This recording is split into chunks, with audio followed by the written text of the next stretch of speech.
오순절 후 22번째 주일입니다. 성령 강림 절기에 하나님 우리 아버지와 주 예수 그리스도로부터 은혜와 평강이 여러분들에게 가득하기를 주님의 이름으로 축원합니다. 기독교를 책의 종교라고 말합니다. 기독교가 성경의 종교라는 뜻입니다. 자, 이 말은 매우 중요한 의미를 품고 있습니다. 어떤 종교든지 경전이 있습니다. 이슬람교는 코란이 있죠. 유교에는 사서 삼경이 있습니다. 불교에는 불경이 있습니다. 자, 그런데 이 종교의 경전들은 이 종교를 창시한 사람, 그리고 그 교육을 받은 분들, 그 제자들, 그분들이 깨달은 것을 기록한 것입니다. 그게 경전입니다. 그런데 성경은 하나님의 말씀을 기록한 책입니다. 하나님께서 1600년 동안 약 40명의 저자들을 사용해서 성경을 기록하게 하여 하나님의 뜻을 우리 인간에게 전달을 해 준 겁니다. 그렇게 오랜 세월 동안 많은 사람들이 성경을 기록했는데, 그럼에도 불구하고 이 성경은 처음부터 마지막까지 하나의 흐름, 일관된 통일성을 가지고 있습니다. 이것은 하나님의 영감이 아니면 불가능한 일입니다. 디모데후서 3장 16절 보시면 모든 성경은 하나님의 감동으로 된 것으로 교훈과 책망과 바르게 함과 의로 교육하기에 유익하다 그랬습니다. 모든 성경이 하나님의 감동으로 됐다고 했습니다. 감동, 영감이라는 말입니다. 입김, 의도라는 뜻이죠. 하나님이 그 시대마다 필요한 사람을 사용해서 그들에게 영감, 감동, 느낌을 줘서 성경을 기록하게 했다는 겁니다. 성경이 이 기록한 선지자들, 또 예언자들, 그들이 묵상하고 통찰하고 그래서 자기들이 깨달은 것을 기록한 것이 성경이 아닙니다. 이사야서 53장 보시면 이사야 선지자가 십자가에 달려 돌아가실 예수님에 대해서 예언을 했습니다. 이사야서뿐만 아닙니다. 시편 22편도 보면 다윗도 십자가에 달려 돌아가실 예수님에 대해서 정확하게 예언을 했습니다. 그들이 하나님의 영감을 받지 않았으면 수천 년 후에 올 예수, 그들이 어찌 그에 대해서 알 수 있었겠습니까? 여기서 주목할 것이 있습니다. 이사야 선지자나 이 다윗, 자신들이 이렇게 고백하고 기록한 그 예언, 자신들도 모르는 이야기들입니다. 오직 하나님의 영이 그들에게 임해서 그들이 입으로 고백하게 하고 기록을 하게 만들어낸 겁니다. 그렇기 때문에 인류의 죄를 속죄하기 위해서 이 세상에 오실 그 예수님에 대해서 그토록 정확하게 예언할 수 있었던 겁니다. 그렇습니다. 하나님은 시대마다 하나님의 뜻을 전할 사람들을 세우시고 그들에게 영감을 주어서 성경을 기록하게 한 겁니다. 그래서 성경은 절대적인 하나님의 말씀인 겁니다. 그렇다면 하나님께서 성경을 통해서 저와 여러분들에게 온 인류에게 전해주려고 하는 그 뜻이 무엇일까요? 바로 예수 그리스도이십니다. 우린 모두 죄인입니다.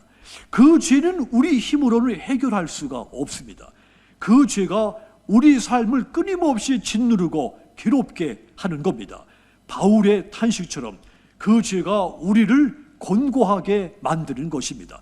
그래서 우리가 이 죄의 짐에서 해방되려고, 이 죄의 짐에서 벗어나려고 몸부림을 치는 겁니다. 이렇게 인간은 누구든지 죄에서 구원을 받아야 할 존재인 겁니다. 구원받지 못하면 이 죄의 짐에 짓눌려서 불행한 인생이 될 것이기 때문입니다. 그런데 여러분, 성경이 바로 인간이 구원받을 수 있는 길을 알려준 겁니다. 하나님이 이 성경을 통해서 저와 여러분이 구원받을 수 있는 유일한 길이신 예수님에 대해서 우리에게 알려준 겁니다. 디모데후서 3장 15절 보시면 또 어려서부터 성경을 알았나니 성경은 능히 너로 하여금 그리스도 예수 안에 있는 믿음으로 말미암아 구원에 이르는 지혜가 있게 하느니라 그랬습니다. 그렇습니다. 예수를 주로 고백하는 이 믿음만이 저와 여러분을 구원받게 만들 수 있는 겁니다. 그래서 예수님을 증언한, 예수님에 대해서 예언하고 기록한 이 성경이 저와 여러분들을 구원하시려고 하는 하나님의 사랑이며 하나님의 섭리인 겁니다. 그래서 성경은 기독교에서 절대적인 경전인 것입니다. 그렇다면 우리에게 가장 중요한 책, 이 성경을 우리가 받아들이되 어떤 마음의 자세로 받아들여야 되는지, 이것은 아주 중요한 일입니다. 본문의 주인공은 고넬료입니다. 그는 백부장이었습니다. 군인이었고 경건한 사람이었다고 했죠. 온 가족과 함께 하나님을 경외했고 가난한 사람들을 많이 구제한 사람이었습니다. 그리고 항상 하나님께 기도하는 사람이었다고 했죠. 자, 그런데 이것보다 그가 우리에게 더 중요한 교훈을 주는 것이 있습니다. 말씀을 받아들이는 그 마음의 자세에 대한 것입니다. 그가 하나님의 말씀을 어떤 마음으로 받아들였는지, 이것은 오늘 저와 여러분에게 너무도 중요한 교훈입니다. 그렇다면 고넬료가 하나님의 말씀을 어떤 자세로 받아들였을까요? 그리고 오늘 저와 여러분이 하나님의 이 생명의 말씀을 어떤 마음 자세로 받아들여야 되겠습니까? 고넬료 하나님의 말씀을 받아들이되 무릎을 꿇는 마음으로 받아들였습니다. 그래서 말씀이 그에게 구원의 기쁨과 감동과 칭찬이 되게 만든 겁니다. 25절 보시면 마침 베드로가 들어올 때 고넬료가 맞아 발 앞에 엎드려 절했다 그랬습니다. 고넬료가 하나님의 말씀을 듣기 위해서 베드로를 자기 집에 초청하고 그 앞에 무릎을 꿇고 절을 했다는 이야기입니다. 고넬료는 로마의 군인으로서 이스라엘의 점령군으로 온 사람입니다. 그래서 이 고넬료의 지체는 상당히 높았습니다. 권세는 그 어느 누구와도 비교할 수 없이 컸죠. 하지만 이 베드로, 고넬료에 비해서 갈릴리의 어부 출신으로 매우 낮은 계층의 사람이었습니다. 겉으로 보거나 신분상으로 볼 때 이 두 사람은 비교될 수 없는 사람이었죠. 그런데 고넬료가 온 집안 식구들과 더불어 그 베드로를 기다리고 있다가 베드로가 자기 집에 들어오는 순간 무릎을 꿇고 그에게 절을 한 겁니다. 베드로 앞에 자기를 낮추고 베드로를 영접을 한 겁니다. 고넬료는 베드로가 누구인지에 대해서 상관하지 않았습니다. 단지 그가 하나님의 말씀을 가지고 우리 집에 왔다는 사실만 생각한 겁니다. 베드로가 어떤 사람이었는가에 대해서 선입견이나 판단을 가지고 있지 않았습니다. 베드로가 얼마만큼 배웠는지 그것에 대해서도 궁금하게 여기지 않았습니다. 단지 이 베드로가 하나님의 말씀을 가지고 우리 집에 왔다, 이 사실 하나만 생각한 겁니다. 그리고 그 베드로 앞에 무릎을 꿇고 그가 우리에게 전해질 하나님의 말씀을 듣고자 한 겁니다. 마태복음 10장 41절 보시면 예수님께서 말씀하시기를 선지자의 이름으로 선지자를 영접하는 자는 선지자의 상을 받을 것이요 의인의 이름으로 의인을 영접하는 자는 의인의 상을 받을 것이다 그랬습니다. 선지자를 선지자로 맞아들이고 옳은 사람을 옳은 사람으로 맞아들이는 사람, 그가 상을 받는다고 했습니다. 반대로 선지자가 왔는데 그는 어떤 사람일까? 얼마나 배웠으며 어디에서 태어났으며 성장 환경은 어떠했으며 그의 실력은 얼마나 될까? 이런 판단을 하면서 선지자를 맞이한다면 그가 상을 받지 못할 것이라는 뜻입니다. 고넬료는 베드로에 대해서 다른 것을 일절 보지 않았습니다. 오직 하나님의 말씀을 가지고 내 집에 왔다, 이 사실만 생각한 겁니다. 고넬료의 이런 마음의 자세는 베드로의 권위에 무릎을 꿇은 것이 아니라 하나님의 말씀의 그 권위에 무릎을 꿇은 겁니다. 그래서 그가 구원을 받고 하나님을 찬송하는 백성이 된 겁니다.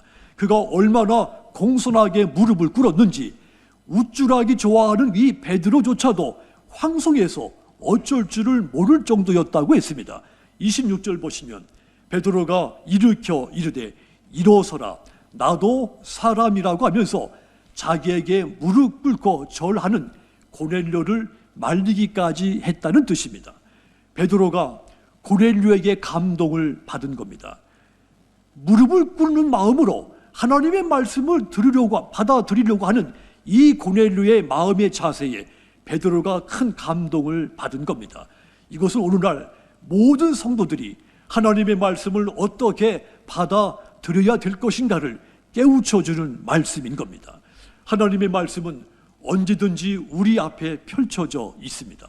언제나 내 앞에 말씀을 대하되 무릎을 꿇는 마음으로 말씀을 대하시기를 부탁드립니다.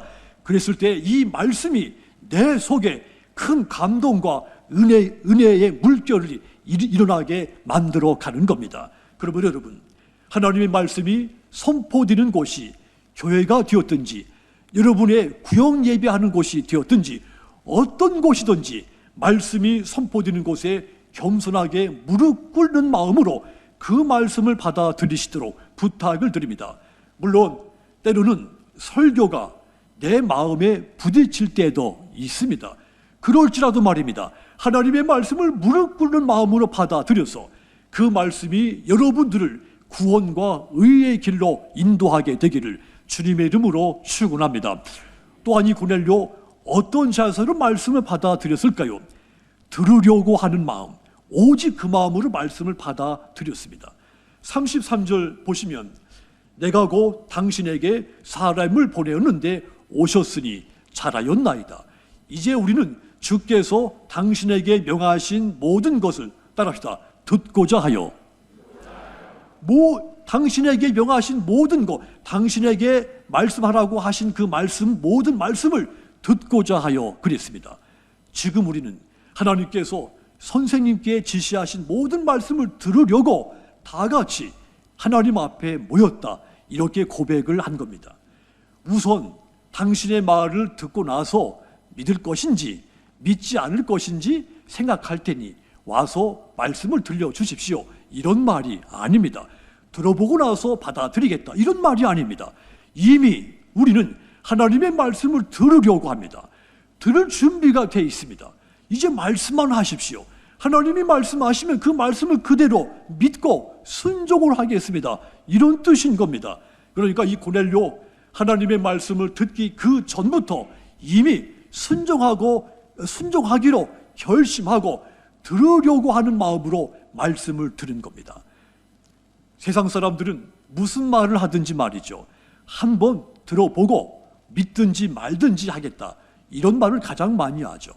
자, 우리가 전도할 때 복음을 전하면 하나님의 말씀이라도 내가 들어봐야 믿든지 말든지 할 거 아니냐, 이런 말을 가장 많이 하죠. 하지만 여러분, 이런 마음의 태도로는 절대로 하나님의 말씀 속에서 감동과 은혜를 받을 수가 없습니다. 마태복음 8장에 보면 또 한 사람의 로마 백부장 이야기가 있습니다. 그가 예수님께 나와서 이렇게 말했습니다. 마태복음 8장 9절 보십시오. 한번 같이 읽겠습니다. 나도 남의 수하에 있는 사람이요,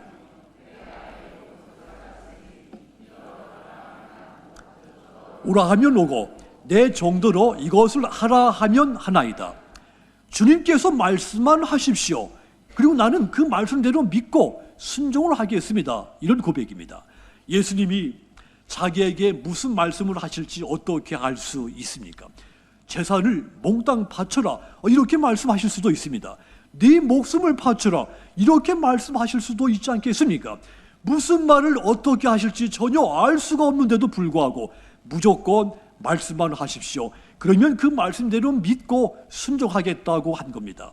이때 예수님이 그를 크게 칭찬을 했습니다. 마태복음 8장 10절 보시면 예수께서 들으시고 놀랍게 여겨 따르는 자들에게 이르시되 내가 진실로 너희에게 이르노니 이스라엘 중 아무에게서도 이만한 믿음을 보지 못했다 했습니다. 정말 어떤 이스라엘 사람에게서도 이런 믿음을 내가 본 적이 없다고 최고의 칭찬을 한 겁니다. 백부장의 이런 마음의 자세, 이것은 하나님의 말씀을 받아들이되 전적으로 들으려고 하는 마음으로 받아들인 그런 자세를 보여준 겁니다. 우리는 하나님의 말씀을 받아들이되 무슨 말씀이 되었든지 들으려고 하는 이 고넬료와 백부장의 마음의 자세로 말씀을 받아들여야 됩니다. 그랬을 때 이 말씀 속에서 내 마음에 감동과 은혜가 물결치듯 일어나게 되는 것입니다. 그러면 여러분, 온 세상을 창조하시고 온 인류를 지으신 하나님의 말씀이 선포될 때 듣고 순종하려고 하는 그 마음으로, 오직 들으려고 하는 마음으로 듣도록 부탁을 드립니다. 그래서 정말 그 어떤 성도에게서도 이런 믿음을 본 일이 없다, 최고의 칭찬을 받는 저와 여러분들이 다 되시기를 주님의 이름으로 축원합니다. 또한 이 고넬료가 어떤 마음으로, 자세로 말씀을 받아들였을까요? 하나님 앞에 있다고 하는 마음으로 말씀을 받아들인 겁니다. 33절 보시면, 다시 보면, 내가 곧 당신에게 사람을 보내었는데 오셨으니 잘하였나이다. 이제 우리는 주께서 당신에게 명하신 모든 것을 듣고자 하여, 따라합시다, 다 하나님 앞에 있나이다. 이 말씀이 핵심입니다. 다 하나님 앞에 있나이다. 베드로 앞에 있으면서 하나님 앞에 있다고 고백을 한 겁니다. 바꿔 말하면 지금 우리는 하나님 앞에서 베드로, 당신이 선포하는 하나님의 말씀을 들으려고 하니 하나님이 주신 말씀은 우리에게 들려주십시오. 그렇게 고백한 겁니다. 여기서 주목할 것이 있죠. 고넬료에게 베드로에 대한 아주 절대적인 믿음이 있다는 것을 알 수가 있습니다. 베드로는 하나님께서 나에게 보내주신 분이며, 하나님은 또 이 베드로를 통해 나에게 말씀하신다고 하는 이 절대적인 믿음을 고넬료가 가지고 있었던 겁니다.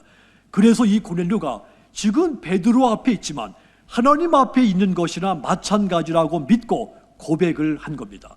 만일 이 고넬료가 베드로의 출신에 대해서 생각했더라면 아마도 그의 가정에 하나님의 구원과 감동과 칭찬은 있지 않았을 겁니다. 만일의 말이죠, 이 고넬료가 베드로가 자기 집에 온 것에 대해서 하나님은 왜 하필이면 어부 출신 이런 사람을 내 집에 보냈나? 저 사람이 무슨 말을 어떻게 우리에게 잘 할 수 있겠다는 것인가? 랍비나 제사장들, 말씀에 전공한 사람들, 이런 사람들을 우리 집에 보냈더라면 더 좋았을 텐데, 이런 생각을 품고 말씀을 듣고자 했더라면 그는 말씀을 듣지만 그 말씀이 온전히 그의 마음에 받아들여지지 않았을 겁니다. 이 말은 곧 설교를 들을 때 사람을 바라보면 안 된다는 뜻입니다. 이런 생각을 하고 설교를 들으면 그 설교가 결코 은혜가 되지 않습니다. 오직 하나님이 이 시간에 목회자를 통해 내게 말씀을 주신다, 이 절대적인 믿음으로 들을 때 은혜와 감동이 우리 마음속에 물결치게 일어나게 되는 겁니다. 고넬료가 그러했던 겁니다. 하나님의 말씀을 베드로를 통해 들으려고 하는 그 마음, 지금 내가 이 순간은 하나님 앞에 서 있다, 하나님 앞에 내가 지금 앉아 있다, 이런 믿음으로 그 말씀을 들었을 때 이 말씀이 베드로의 마음을 이 고넬료의 온 가족들을 구원받고 찬송하며 기쁘게 하며 하나님께 칭찬받는 역사가 일어나게 만든 것입니다. 그러므로 여러분, 우리가 말씀을 펼쳐 읽을 때, 어떠한 예배 공간에서 하나님의 설교의 말씀을 들을 때, 나는 지금 하나님 앞에서 목기자를 통해 말씀을 듣는다, 이 절대적인 믿음을 가지고 말씀을 듣기를 부탁드립니다. 해서 모든 예배 순간순간마다, 말씀을 펼쳐 읽는 순간순간마다 말씀이 여러분들에게 큰 능력과 은혜와 감동이 되기를 주님의 이름으로 부탁을 드립니다. 성경을 대할 때마다 나는 지금 이 순간 하나님 앞에 있다. 또한 누군가의 구역 예배를 통해서 인도자가 설교할 때도 마찬가지입니다. 나는 지금 하나님 앞에 있다. 이런 고백과 이런 낮춘 자세로 말씀을 들으면 그 말씀이 어떤 말씀이 됐든지 반드시 내 마음속에 감동이 일어납니다. 고넬료의 하나님 앞에 있다고 하는 자세로 말씀을 들은 것까지 저와 여러분이 말씀을 듣는 그 자세가 그와 같이 되기를 주님의 이름으로 축원합니다. 사랑하는 성도 여러분, 기독교를 책의 종교라고 말씀드렸습니다. 성경은 수천 년 역사 속에 사라지지 않고 존재했고 오늘 우리 손에까지 오게 된 겁니다. 그래서 내가 성경을 통해 복음을 들었고 예수님을 영접하고 구원받게 된 겁니다. 자, 이 역사는 예수님이 다시 재림하시는 순간까지 멈추지 않고 계속해서 지속이 될 겁니다. 오늘 구약의 말씀 예레미야서 2장 4절 보면 야곱의 집과 이스라엘 집 모든 족속들아, 따라합시다. 여호와의 말씀을 들으라. 예레미야가 모든 백성들 향해서 하나님의 말씀을 들어야 된다 선포한 겁니다. 왜냐하면 그래야만 살 수가 있기 때문입니다. 하나님의 백성은 하나님의 말씀을 들어야 생명을 얻을 수 있습니다. 그래야 우리에게 구원이 있으며 구원의 기쁨과 감동이 넘치게 되는 겁니다. 그렇다면 하나님의 백성인 저와 여러분, 하나님의 말씀을 어떻게 받아들일 것인가? 이것은 아주 중요한 문제가 되는 겁니다. 그러므로 고넬료처럼 말씀을 받아들이되 무릎을 꿇는 마음으로 받아들이고 들으려고 하는 마음으로 받아들이고 항상 내가 지금 하나님 앞에 있다 이런 마음으로 말씀을 받아들이시기를 부탁을 드립니다. 그래서 하나님의 말씀이 여러분들을 지키고 가르치고 여러분들을 인도해서 여러분들에게 날마다 구원의 큰 감동과 은혜와 그 칭찬이 넘치게 되기를 주님의 이름으로 축원합니다. 기도하겠습니다.